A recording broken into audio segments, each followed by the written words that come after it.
Horas e 43 minutos da manhã pelo horário de Brasília, nós vamos voltar a falar sobre a situação do fogo que consumiu parte das terras do estado de São Paulo durante o fim de semana, provocando uma nuvem de fumaça que está se espalhando pelo Brasil. Quem está conosco agora é o ecologista Evaristo de Miranda, professor, pesquisador, que sempre nos auxilia a entender esses assuntos relacionados à mãe natureza. Professor Evaristo, o que mais te chamou a atenção nesse caso? Uma área muito grande do interior do estado de São Paulo que acabou sendo atingida pelo fogo. Queria começar a nossa conversa por aí. O que mais te saltou aos olhos nessa história toda? Muito bom dia. Bom dia, Thaís. Bom dia, Sônia, Bom dia. Pedro, Cláudio. Bom dia, Evaristo. Bom, é importante a gente lembrar que o estado de São Paulo ele tem 5 milhões e meio de hectares de cana-de-açúcar. Nós não sabemos ainda exatamente quanto queimou, mas provavelmente algo em torno de 600 mil hectares, não é? Então, é muito, mas também não é tanto numa superfície tão grande de cana-de-açúcar, não é? E também queimou pasto. São Paulo tem mais pasto do que cana. São Paulo tem 6 milhões e 800 mil hectares de pasto. Muitos desses incêndios também começaram em pastagem, se espalharam por pastagem. São realmente incêndios, não são queimadas. A cana-de-açúcar não pratica queimada. Ela queimava no passado a palha para colher. Mas quando você causa um incêndio, você queima a cana mesmo, não é só a palha como antigamente para colher. Você queima a cana, você perde a cana.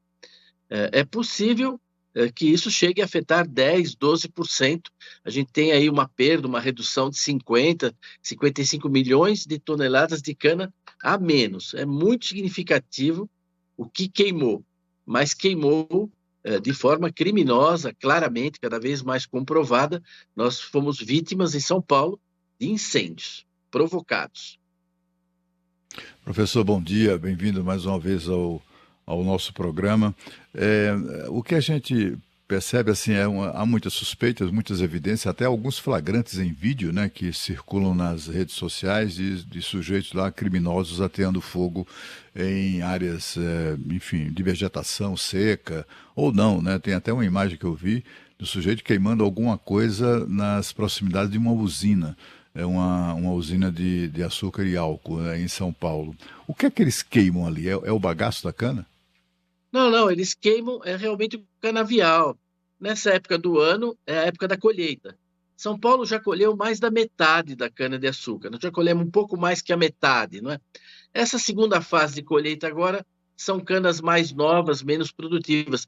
Mas a cana seca nessa época, com a chuva, é normal, não é?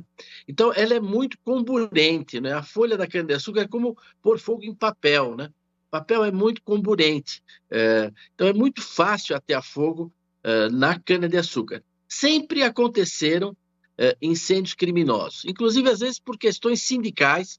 Tem um monte de história aí, onde, às vezes, por uma derrota na Justiça do Trabalho, o indivíduo ia lá e punha fogo na cana, né?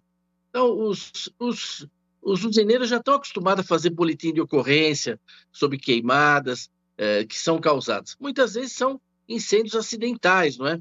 Beira de estrada que pega fogo e chega na cana-de-açúcar, um pasto que pegou fogo chega na cana-de-açúcar, mas o plantio, quem cultiva cana-de-açúcar não queima, não usa fogo, né? Mas é muito fácil atear fogo na cana-de-açúcar. E como você disse, né, Cláudio, temos vários vídeos, mas são vários vídeos de pessoas colocando fogo, não é? Existem imagens dos dispositivos usados, né? Algumas vezes parecia assim, tipo molotov, não é? Garrafa com combustível e um pavio, né? Outros casos, outros tipos de combustível com vela, com papel, enfim. E no caso esse que você citou desse vídeo, é impressionante, porque ele está pondo fogo, ele põe em 2, 3 lugares do lado dos reservatórios de etanol, né? Ali a 50 metros estão os reservatórios de etanol, quer dizer, felizmente as usinas elas mantêm brigadas contra o incêndio, elas mantêm caminhões-pipas com água, elas têm material para combater o fogo, tem pessoal treinado, e elas também têm uma rede de colaboração, porque quando pega em fogo num lugar, todo mundo vai lá ajudar a combater, né? E nesse caso aí, eles conseguiram conter antes que isso atingisse esses depósitos, que ali seria realmente algo gravíssimo.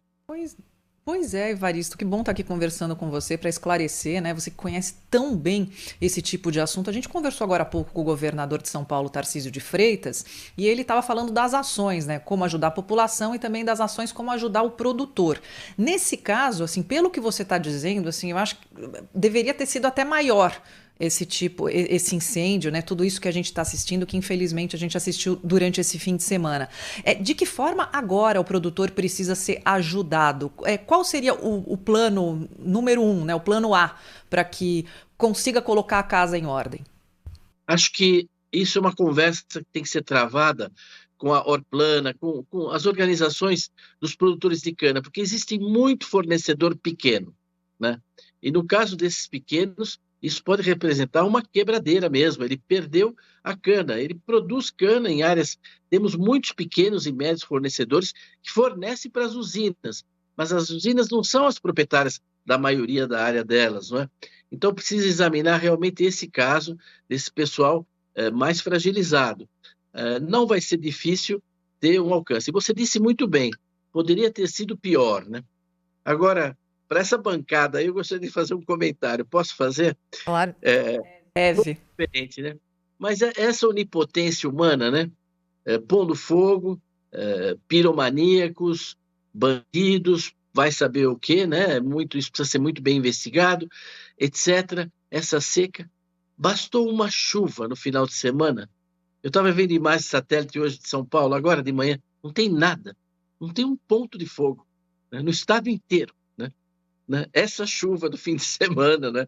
Isso é uma lição de humildade também, não é? Para nós. E não foi nenhuma chuva extraordinária, não, né? Choveu 20, 25 milímetros, né? Teve lugar que choveu 5. Mas olha, do Rio Grande do Sul a São Paulo, passando pelo Mato Grosso do Sul, que é o estado onde mais aumentaram as queimadas esse ano. São Paulo está em 7º lugar, né? Nesse ano em matéria de queimada, em 7º. Bastou essa chuva do final de semana. Não é? Então é bom, como diz assim, não é? Deus ajuda quem cedo madruga, né? Então o pessoal se mobilizou, tem que se mobilizar. O governador deu uma visão realmente capacitada, né? Ele tem uma visão do conjunto, porque mobilizou DER, dialogou com o governo federal, trouxe ajuda. Você tem que todo mundo trabalhar junto numa hora dessa. Mas nós não podemos, com esse episódio, e aí eu provoco até o Cláudio, com isso, querer igualar com a questão nacional de queimadas, né? Nós estamos vivendo no Brasil, com relação ao ano passado, até a data de 25, um aumento na Amazônia de 61% das queimadas e do fogo, no Brasil de 75%, quer dizer, é quase o recorde absoluto. Os dois recordes anteriores, 2003, 2004 e 2005, tem 3 recordes anteriores em que o país chegou a ter um número um pouco maior do que esse, né? Curiosamente, os 3 recordes anteriores foram com a Marina, né? E esse também. Então, ela, de longe, é a ministra recordista, não que ela diretamente tenha alguma responsabilidade nisso, né? Mas, enfim, o fato é que essa é a história das queimadas, né? Recorde em 2003, 2004, 2005, e agora, de novo, esse ano, recorde, quase igualando aqueles números lá atrás.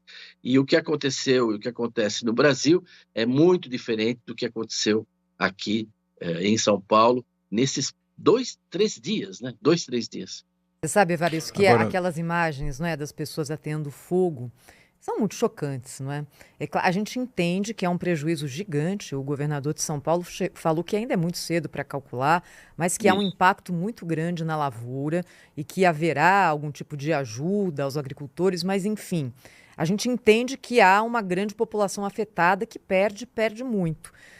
Quem é que ganha? O que leva um cidadão a sair da casa dele com um coquetel Molotov e colocar fogo num lugar em que ele provavelmente mora perto e não sabe se aquilo vai ser controlado ou se vai destruir uma cidade inteira, não é? Existe. Quem ganha com esse tipo de ato? É uma coisa criminosa, né, o que a gente assistiu aí.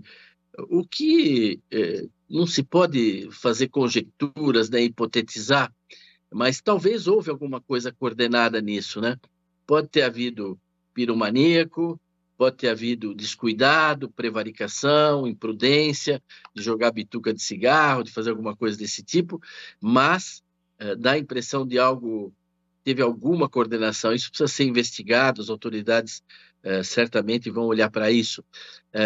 Eu queria lembrar para vocês, porque o pessoal fala, não, porque é uma seca histórica, uma seca muito grande que o Estado está passando, que nunca se viu.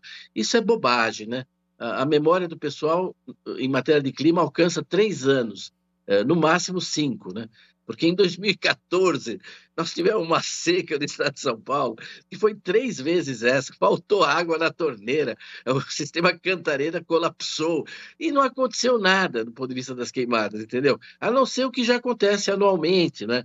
Quer dizer, não aconteceu nada, né, naquela época. Então, não podemos culpar São Pedro por isso, muito pelo contrário, São Pedro veio ao socorro aí no final de semana, né? Mas culpar a seca, não. A seca é uma condição, mas ela está longe de ser o que foi, por exemplo, em 2014, né? Faz 10 anos.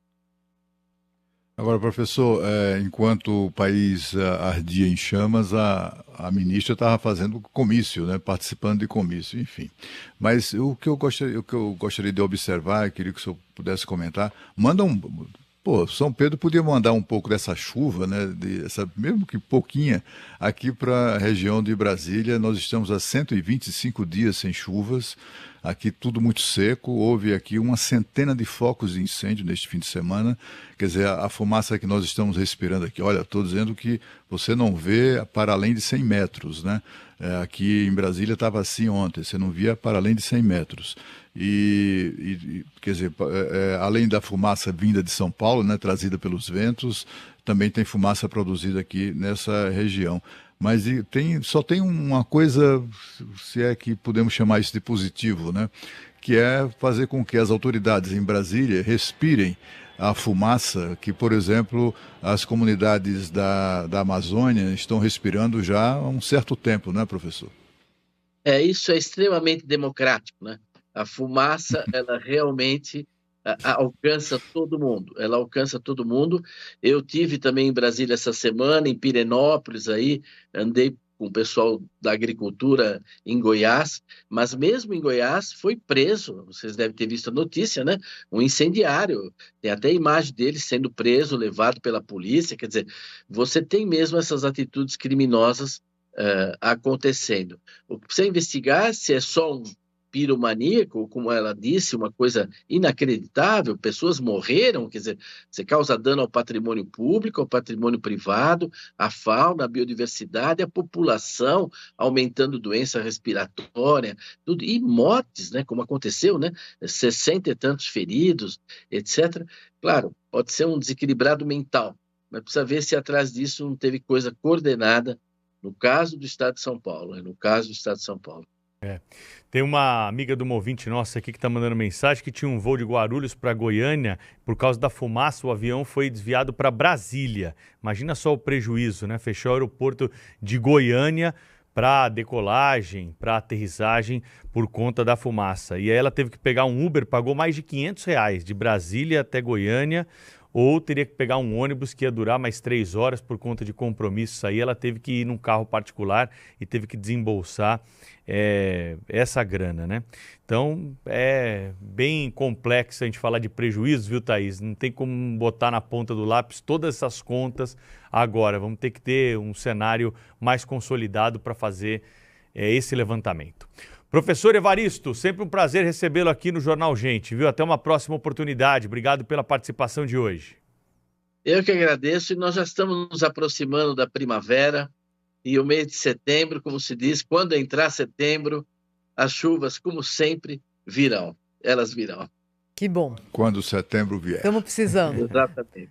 Obrigada, professor. Boa semana, hein? Abraço, professor. Abraço, professor. Até.